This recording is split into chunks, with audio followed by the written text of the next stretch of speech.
যারা আছেন তাদেরকে অভিনন্দন, শুভেচ্ছা। এবং তার পাশাপাশি আমি ব্যক্তিগতভাবে যেটা মনে করি, বাংলাদেশ জামাত ইসলামী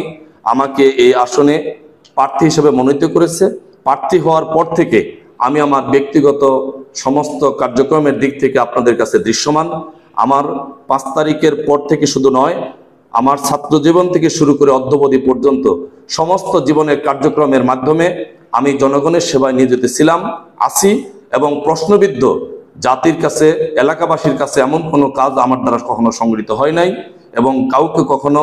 অপমান, অপদস্থ, অসম্মান, বেইজ্জতি করেছে এরকম কোনো ইতিহাস আমার দ্বারা ঘটে নাই। সব মিলিয়ে আমি মনে করি যে আমি আপনাদের এই গুরুদাসপুর এবং বড়াই গ্রামের সকল মানুষের সেবা করার জন্য প্রস্তুত।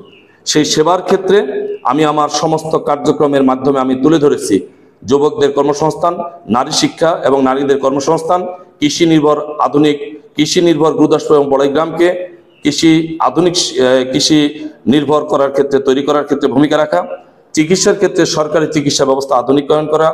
এবং ভূমি অফিসে গিয়ে যে সাফার হচ্ছে সেখানে তাদেরকে সেই সাফার যেন না হয় সেদিকে খেয়াল রাখা,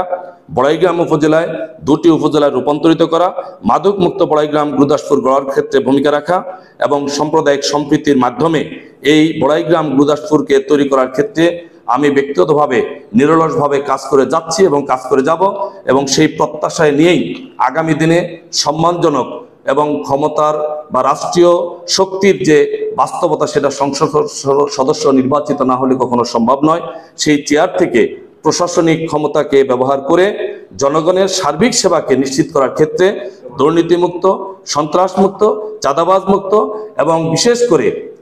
সরকারি বরাদ্দের মাধ্যমে রাস্তাঘাটের যে উন্নয়ন, সেই উন্নয়নের ক্ষেত্রে কোনো কমিশন না খেয়ে, দুর্নীতি না করে টেকসই মানসম্মত উন্নয়নের ক্ষেত্রে ভূমিকা রাখার জন্যে